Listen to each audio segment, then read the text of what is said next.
A man, cold and ruthless, ties a sick Mustang to a tree deep in the wilderness, alone, weak, and surrounded by the howls of hungry wolves. The horse closes its eyes, ready to meet its end. But just as the wolves close in, something extraordinary happens, something that will change everything. Stay with us for a powerful story of survival, courage, and the unexpected bonds that defy all odds. The bitter chill of dusk settled over the Montana wilderness, painting the sprawling forest in shades of gray and amber. The world seemed still, save for the faint rustling of leaves and the occasional howl of wolves echoing from the distant hills. Among the tranquility of nature, a grim scene disrupted the harmony. A Mustang horse, thin and trembling, stood tied to a towering pine tree, its head hanging low in exhaustion. The Mustang, once a proud creature of the wild, now looked like a ghost of its former self. Its ribs jutted out beneath its dull chestnut coat, every breath labored and shallow. A thick rope bit into its neck, tethering it tightly to the tree. The horse's legs quivered, its hooves digging weakly into the cold earth. It could barely stand, yet it was forced to face the cruelty of fate. A man stood nearby, his shadow stretching, long in the fading light. John Harper, a rugged rancher in his late 40s, watched the horse with an expression as cold as the wind. His boots crunched against the frosted ground as he adjusted the rope, ensuring it wouldn't give way. "There's no use keeping you," he muttered, his voice devoid of emotion. "You're more trouble than you're worth." The Mustang's large, glassy eyes briefly flicked to John, but there was no fight left in the animal. It was sick, its strength sapped by days of neglect. John had found the horse a week ago on his property, limping and clearly abandoned by its previous owner. At first, he'd thought of nursing it back to health, but with mounting debts and an already struggling ranch, he decided the horse wasn't worth the effort. John stepped back, pulling his coat tighter against the icy wind. The howls of wolves grew louder. Closer, he glanced at the horizon, where the sun was sinking fast behind the jagged peaks. "They'll find you soon enough," he said quietly, almost to himself. He turned on his heel and walked away, disappearing into the shadows of the forest without a second glance. The Mustang remained motionless, its head drooping as its ears flicked toward the distant howls. Night was falling quickly, and with it came the predators. The wolves, emboldened by hunger, would soon pick up the scent of a helpless animal. The horse shifted slightly, its legs wobbling beneath its weight, and let out a weak, mournful whinny. It wasn't a call for help, there was no one left to hear it. It was a sound of resignation, an acknowledgement of its fate. The first wolf appeared just as darkness blanketed the forest. Its glowing eyes shone like lanterns in the shadows, its sleek body moving silently through the underbrush. A second wolf joined moments later, then a third. They formed a loose circle round the tree, their low growls rumbling like distant thunder. The Mustang flinched, its nostrils flaring as the scent of danger filled the air.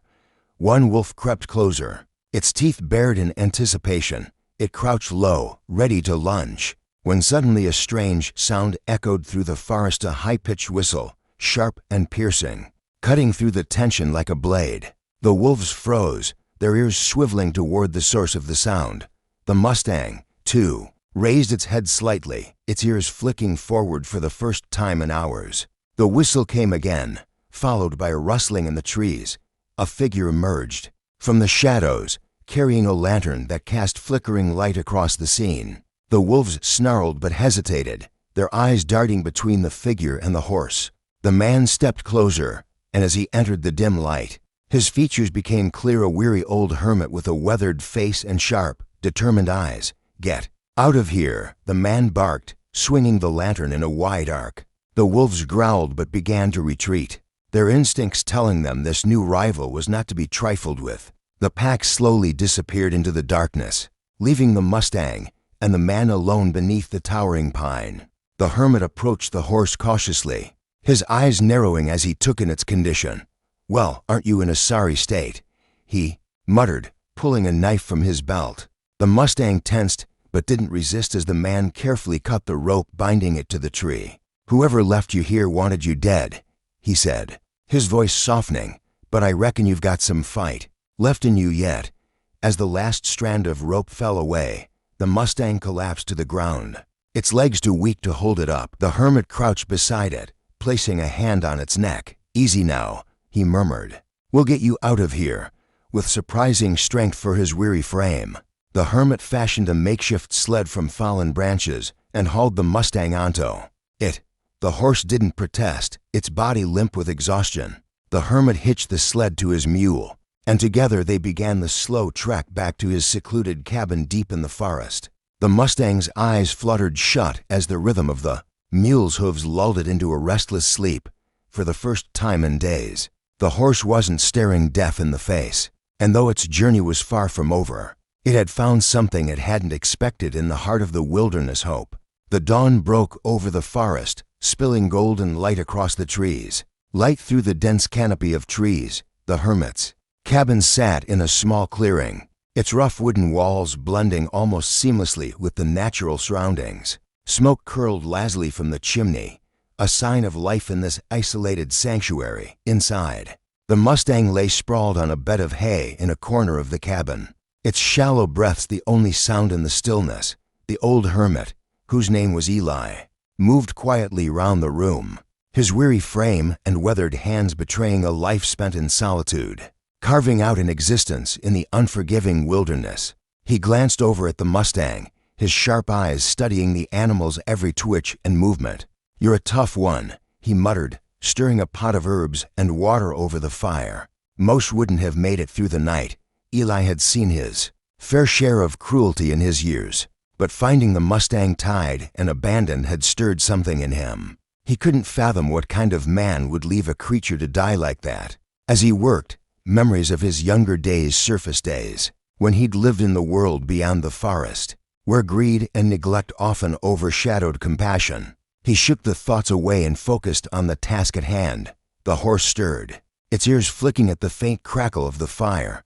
Eli approached slowly, holding a steaming bowl of the herbal mixture. "This will help," he said softly, kneeling beside the animal. The Mustang tensed but didn't resist as Eli gently dripped the warm liquid into its mouth using a wooden spoon. The horse's nostrils flared and its eyes opened slightly, meeting Ellie's for the first time. In that brief moment, something passed between them, an unspoken understanding that neither of them was ready to give up. Over the next few days, Eli devoted himself to nursing the Mustang back to health. He named the horse Ember, a nod to the faint spark of life that still burned within its weakened body. Every morning, Eli would gather medicinal herbs and forage for anything that could help restore Ember's strength. He cleaned the animal's wounds with care, his hands steady despite the horse's occasional protests. Ember began to show signs of improvement. Its coat, once dull and matted, started to regain a faint sheen. The horse's breathing became steadier, and its eyes grew brighter with each passing day. Eli noticed the change and allowed himself a small smile. "You've got fight in you after all," he said one evening, sitting on a stool beside Ember. "More than most folks I've known." Despite the progress, Eli knew they weren't out of danger yet. The wolves that had circled the Mustang before hadn't gone far. At night, their howls echoed through the trees, a chilling reminder of the ever-present threat. Eli kept a rifle by the door and a lantern burning through the night, his sharp eyes scanning the shadows for movement. One morning, as the sun climbed higher in the sky, Eli decided it was time to see if Ember could stand.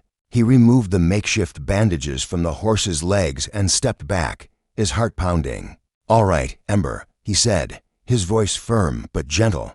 "Let's see what you've got." The Mustang's ears flicked toward Ellie's voice, and it shifted slightly, its legs trembling beneath it. With a deep, shuddering breath, Ember pushed itself up first onto its front legs, then its back. The effort was immense, and the horse swayed unsteadily, but it stood. Ellie's chest tightened as he watched, his weathered face breaking into a grin. "That's it, boy. That's it." Ember took a tentative step, then another, its movements slow but deliberate.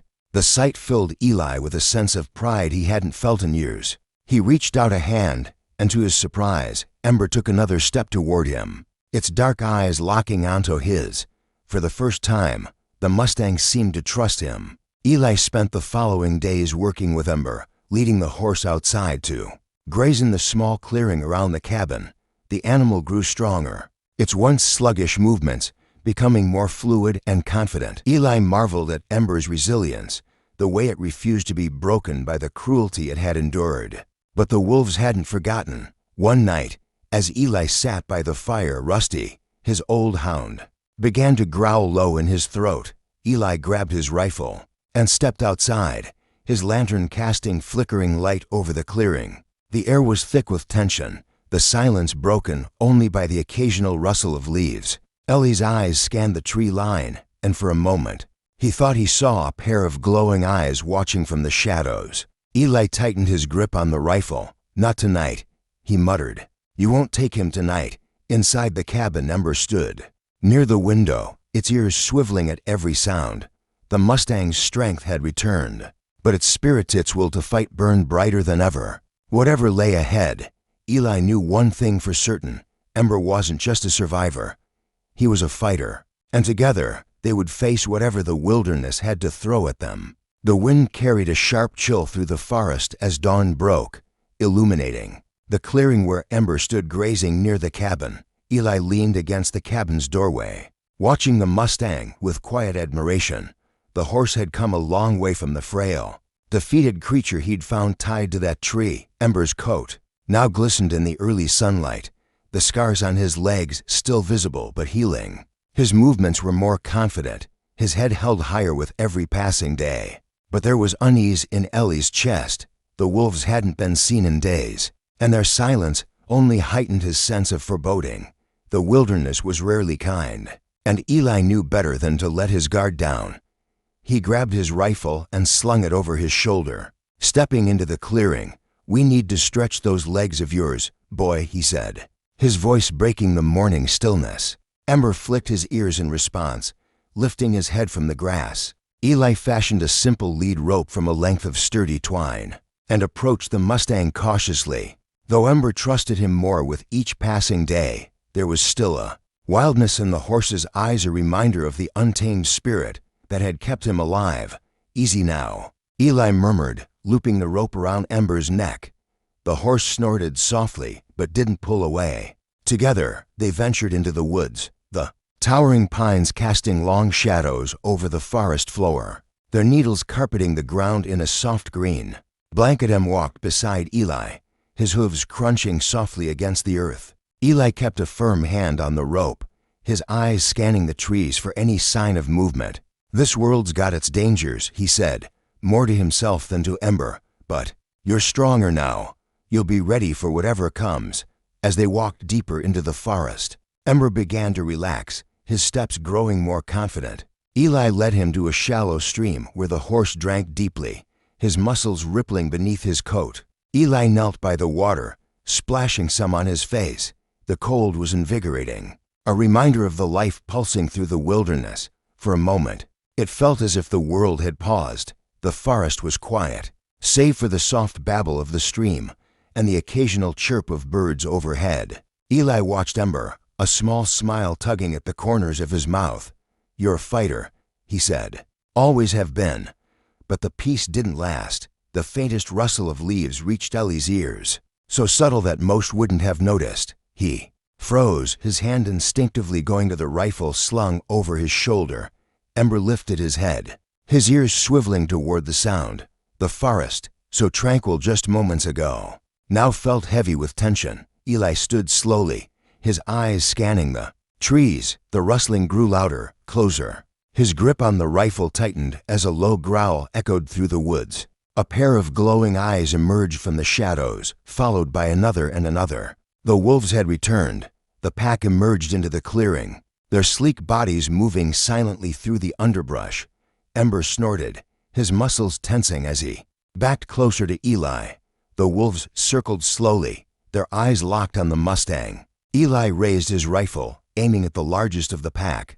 "Not today," he muttered, his voice steady despite the adrenaline coursing through his veins. The alpha wolf let out a low growl, its sharp teeth bared as it stepped closer. Eli fired a warning shot into the air, the crack of the rifle echoing through the forest. The wolves flinched but didn't scatter. Instead, they crouched lower, their bodies coiled like springs, ready to pounce.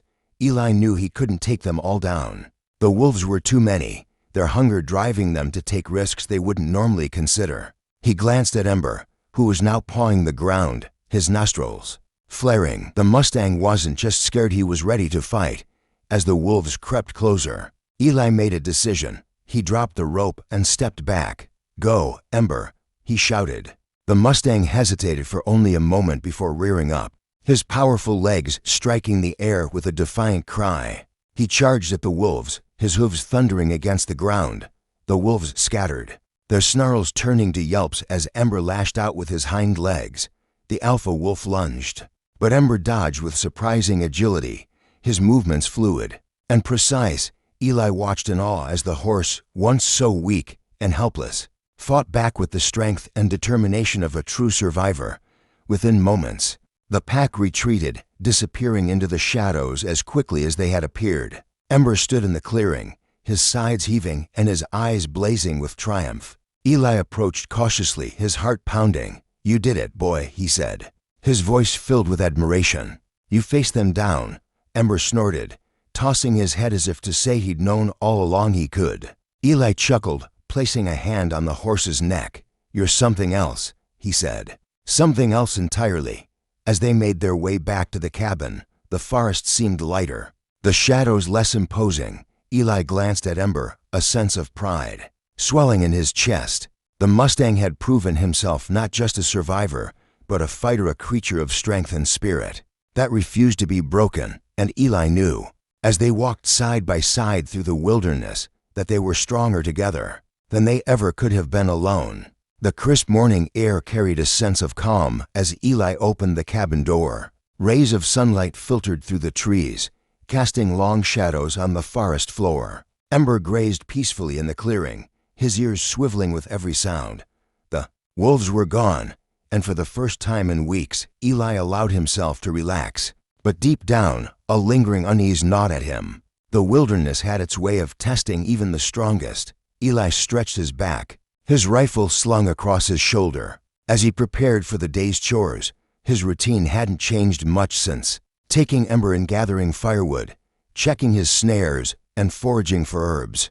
But the presence of the Mustang had added a layer of purpose to his solitary life. He had someone to care for now, someone who relied on him. And in a way, Ember had brought Eli a kind of companionship he hadn't felt in years. As he approached the edge of the clearing, something caught his eye tracks, large, deep imprints in the soil, unmistakably left by horseshoes. Eli knelt down, running his fingers over the marks. They were fresh to ignore. A chill ran down his spine. "Someone's been here," he muttered under his breath, his sharp eyes scanning the tree line. The thought of someone intruding on his isolated sanctuary unsettled him. Most folks in the area knew better than to venture this deep into the forest. Whoever it was, they had a reason for being here, and Eli doubted it was a good one. By midday, Ember had grown restless. The Mustang pawed at the ground, his nostrils flaring, as if sensing something was off. Eli noticed the change in the horse's demeanor and tightened his grip on the rifle. He trusted Ember's instincts. Animals often. Eli felt danger before it was visible. "Easy, boy," he said softly, approaching the Mustang. "We'll figure this out." The sound of hooves broke the silence, faint at first but growing louder. Ellie's body tensed as he turned toward the noise. From the trees emerged three men on horseback, their faces obscured by wide-brimmed hats and scarves. They moved with purpose, their eyes scanning the clearing until they landed on Ember. "There he is," the tallest of the group said, his voice gruff. He dismounted, his boots hitting the ground with a thud. "Told you he'd be here." Eli stepped forward, positioning himself between Ember and the men. "This is private land," he said, his voice steady but firm. "You've got no business here." The man chuckled, his hand resting on the revolver at his hip.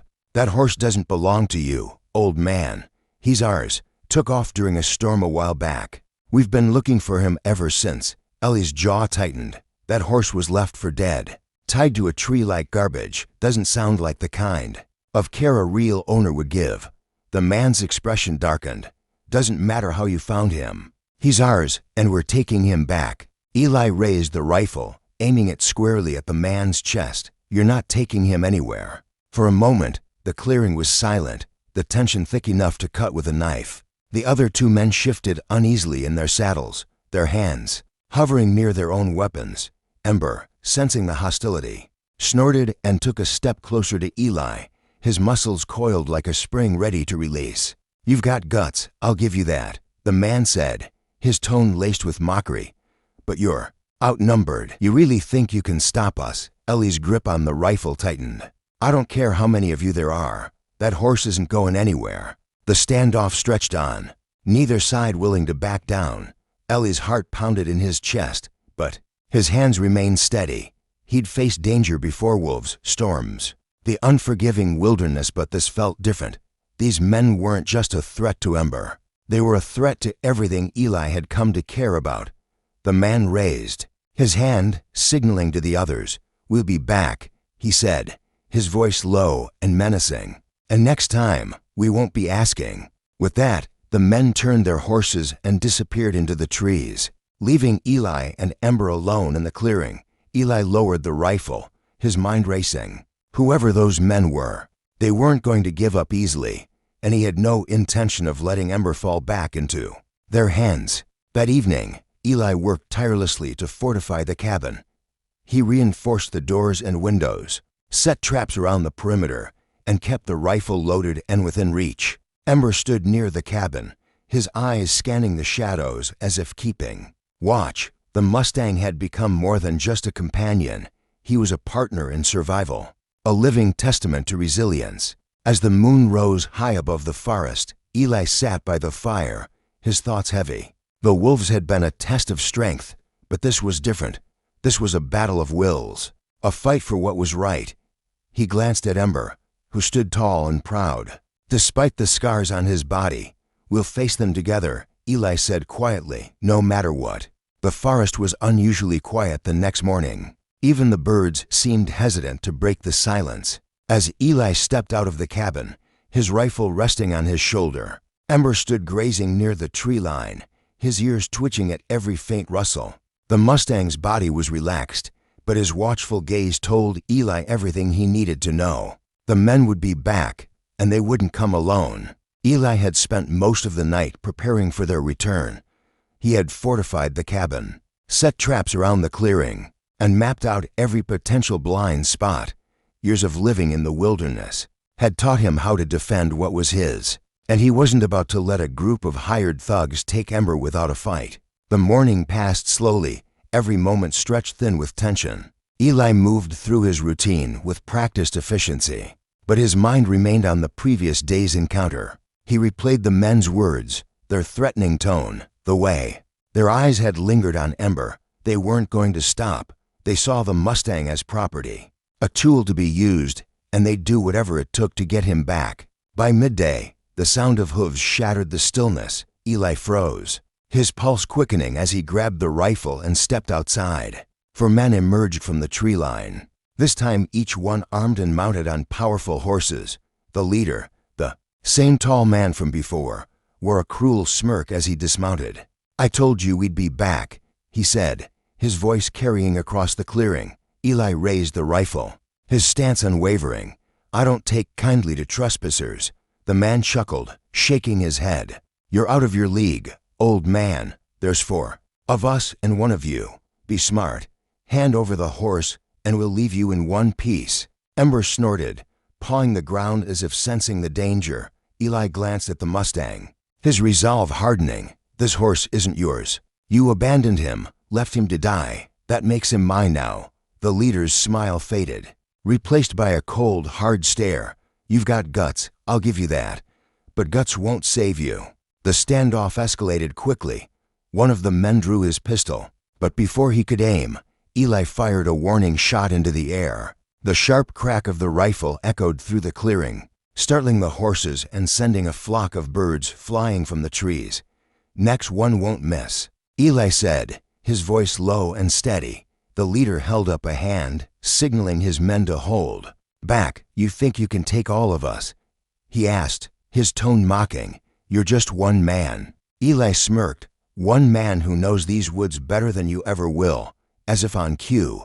One of the traps Eli had set earlier snapped shut, catching one of the men's horses by the leg. The animal reared, throwing its rider to the ground. The man scrambled to his feet. Cursing as he tried to free the horse, Eli took the opportunity to step back toward the cabin, keeping the rifle trained on the remaining men. "Leave now, and no one else gets hurt," Eli said. "But if you step 1 foot closer, I won't hesitate." The leader's face twisted with rage, but he seemed to understand that Eli wasn't bluffing. He turned to his men, barking orders. "Get him, and get that damn horse." The next few moments were a blur of chaos.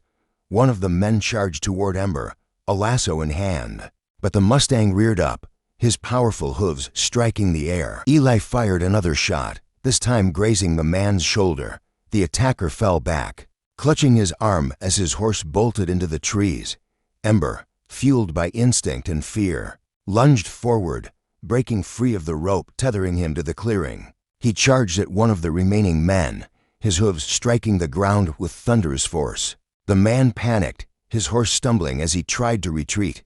Ember's wild, untamed energy was a force to be reckoned with, and even the seasoned riders couldn't keep up. Eli used the distraction to his advantage. He aimed for the leader, who was now backing toward the tree line, his eyes darting between Eli and Ember. "This isn't over." The man growled before turning his horse and disappearing into the forest. The others followed, their retreat hasty and disorganized. As the dust settled, Eli lowered the rifle, his chest heaving with adrenaline. Ember stood in the center of the clearing, his sides heaving and his eyes blazing with triumph. The Mustang's defiance had been key to driving the attackers away. Eli couldn't help but feel a surge of pride. He approached the horse slowly, his voice soft. "You did good, boy, real good," Ember snorted, tossing his head as if to say he'd known all along how it would end. Eli chuckled, patting the Mustang's neck. "We're not done yet," he said. "They'll be back, but we'll be ready." As the sun dipped below the horizon, casting the clearing in golden light, Eli set to work reinforcing his defenses. The fight wasn't over, but he and Ember had proven they were more than capable of holding their ground. Together, they were a force to be reckoned with, a man and a Mustang bound by resilience, determination, and an unshakable will to survive.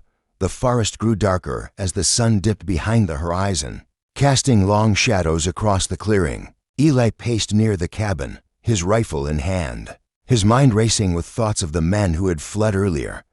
He knew their retreat was temporary. Men like that didn't take defeat lightly, and they'd return stronger, angrier, and more determined than before.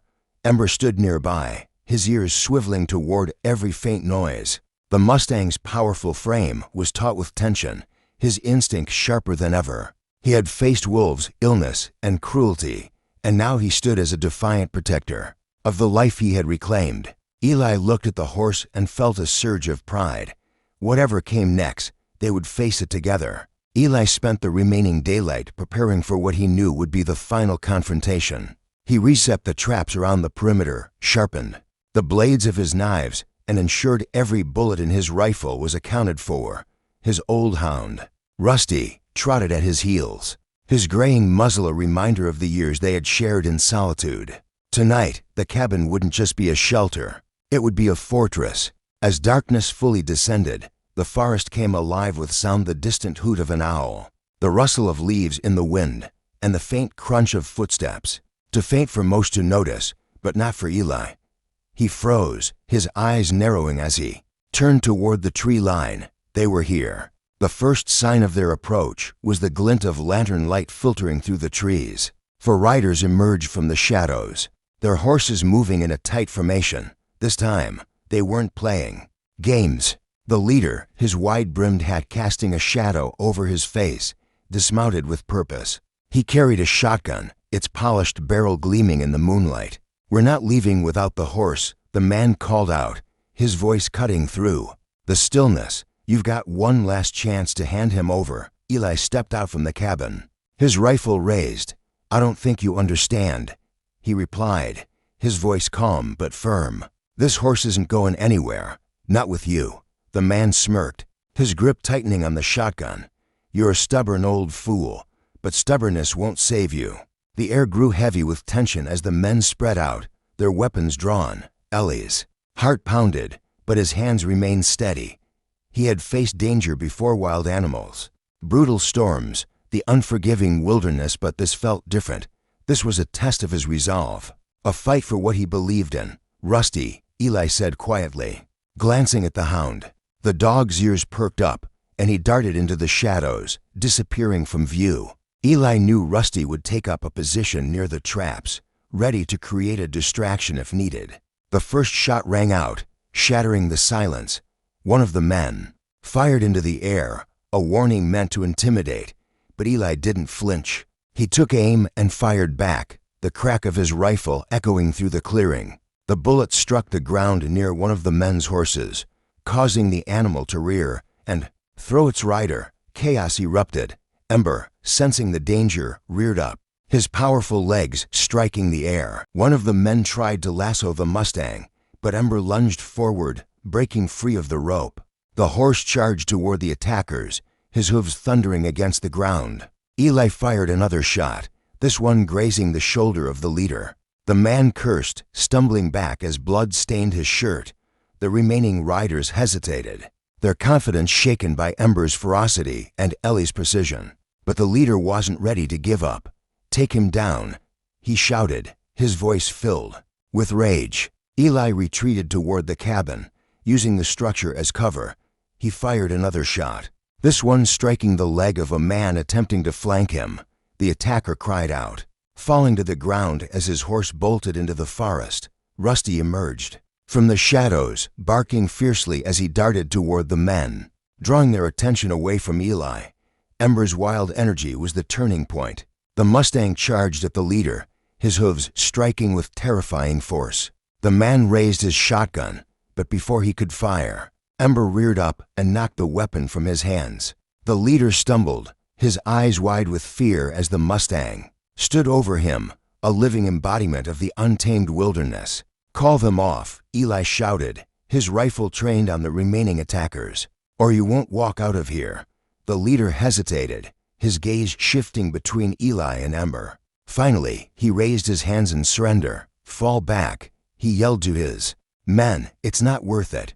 One by one, the attackers retreated, disappearing into the forest like shadows. Eli lowered his rifle, his chest heaving with adrenaline. Ember stood tall, his sides heaving, but his spirit unbroken. The Mustang snorted, tossing his head as if to say he'd known all along how it would end. As the clearing fell silent, Eli approached Ember, his hand resting on the horse's neck. "You did it, boy," he said softly. "You showed them what you're made of." The Mustang leaned into Ellie's touch, his wild eyes softening. Together, they had faced the odds and come out stronger. The men wouldn't return, not after what they had seen. Eli knew that the wilderness had its own way of enforcing justice, and tonight it had been served. As the first light of dawn broke over the horizon, Eli stood with Ember in the clearing, both of them battered, but undefeated. They had fought not just for survival, but for freedom. And in doing so, they had forged a bond that nothing could break. The first rays of dawn crept over the horizon, illuminating the clearing where Ember stood tall and proud. His chestnut coat shimmered in the soft light, the scars on his legs a reminder of everything he had endured. Nearby, Eli leaned against the cabin's porch, his rifle resting by his side. For the first time in weeks, the air felt light, as if the forest itself was breathing a sigh of relief. The men who had come for Ember were gone, their arrogance shattered by the defiance of a Mustang and the resolve of a man who refused to back down. Eli knew they wouldn't return. The wilderness had taught them a lesson they wouldn't soon forget. Ember grazed quietly in the clearing, his ears flicking toward the faint rustle of leaves in the wind. The Mustang had been through hell, but he had emerged stronger, a testament to resilience and the unbreakable spirit of the wild. Eli watched him with a sense of pride and admiration. The horse had saved himself, but in doing so, he had also saved Eli. The cabin had always been a place of solitude, a refuge for a man who had chosen to live apart from the world. But Ember had changed that. The Mustang's presence had brought life back into Ellie's days, a reminder that even in the harshest conditions, there was still room for connection and hope. Eli walked to the edge of the clearing, where Ember lifted, his head to meet his gaze. The horse's dark eyes were calm now, no longer clouded by fear. Eli reached out, placing a hand on Ember's neck. "You're something special, you know that," he said, his voice soft. "They tried to break you, but you didn't let them." Ember snorted, his breath puffing in the cool morning air. Eli chuckled, patting the Mustang's neck. "I think it's time," he said. "Time for you to go back to where you belong." Eli spent the next few hours preparing. He removed the makeshift halter from Ember's neck, running his hand along the horse's mane one last time. The Mustang stood still, as if understanding what was about to happen. Eli opened the gate to the clearing, stepping aside to let Ember see the path ahead. "You've earned it," Eli said, his voice steady despite the lump in his throat. "Go on now, run free." For a moment, Ember didn't move. He looked at Eli, his dark eyes reflecting something unspoken, a bond that neither time nor distance could break. Then, with a powerful leap, he took off, his hooves thundering against the ground as he disappeared into the forest. Eli watched him go, a bittersweet smile on his face. The clearing felt emptier now, but it wasn't the same as before. Ember's presence had left a mark, a reminder that even in the deepest solitude, there was always the possibility of connection. Weeks turned into months, and the forest settled back into its familiar rhythm. The wolves returned to their distant hills, the men stayed far away, and Eli continued his quiet life in the cabin.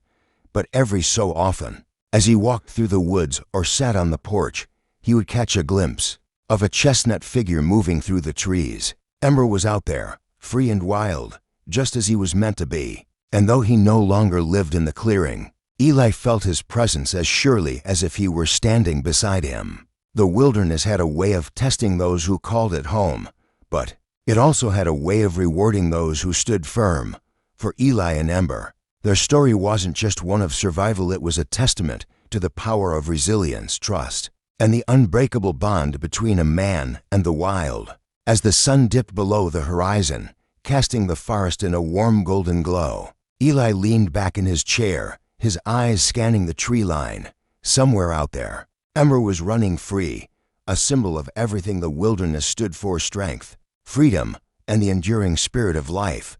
And for Eli, that was enough. Freedom is not just about survival, it's about reclaiming what was meant to be yours.